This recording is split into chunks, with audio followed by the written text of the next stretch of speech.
আজকে যদি পড়ালেই করতাম এই কামনে আমি ভুলও করলাম না। এই বেটা তুই দি কাজ মাস কোনো কিছু পারস না, আবার কসাং ঘর দুয়ার গিয়ে খারিয়া বেটা কস ভাই ভাই কাজ লন, তোর কাজ লইতেছে না, তুই কাজ মাস ফারস বেটা, তুই কস আবার কাজ বলে হারা দিন এত গল না এই কাজটা করতে বেটা। এই বেটা এই কাজটা কি করতে হারা দিন এত গল না, তোর আর কাজ লইতাম না, যা।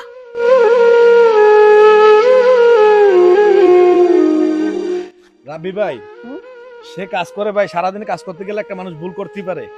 এই বিদায় আপনি এই ব্যাপারটা যে করতেছেন, এই ব্যাপারটা কিন্তু ভাই ঠিক না। ওই ভাই হারা দিনের কাজ হয় বেটা, এক আধা ঘন্টার কাজ বেটা 5 ঘন্টা লাগাই দেয়। পুরুক ভাই, স্বাভাবিকভাবে একটা মানুষের লোক আচরণ করতে শিখেন। এরকম ভাবে আচরণ করলে মানুষের মন ভেঙে যাবে। এরকম ভাবে ব্যবহার করা ঠিক না কিন্তু। কারণ আপনার কাজ করে তা ঠিক আছে ভাই, কিন্তু মানুষকে জোরে সোরে কথা বললে আর মানুষের সাথে খারাপ ব্যবহার করলে সে ভিতর থেকে ভেঙে যায় এবং কি তার কাজের আগ্রহ কমে যায়। সবসময় মানুষকে বুঝাইয়া তার থেকে কাজটা আদায় করবেন। আপনি কাউকে সম্মান দিয়ে কথা বললে ভাই, আপনি এই সম্মানটা অবশ্যই ব্যাক পাইবেন। এটা আপনি অন্তপক্ষে আশা রাখতে পারেন। ভাই বুঝতে পারছি ভাই, দুঃখিত, আমি আর বুঝতে ভুল করছি। আপনার কাছে আপনি করেন, আমি আপনার পাশে আছি। মানুষকে ছোট করে নয়, সম্মান দিয়ে কথা বলুন।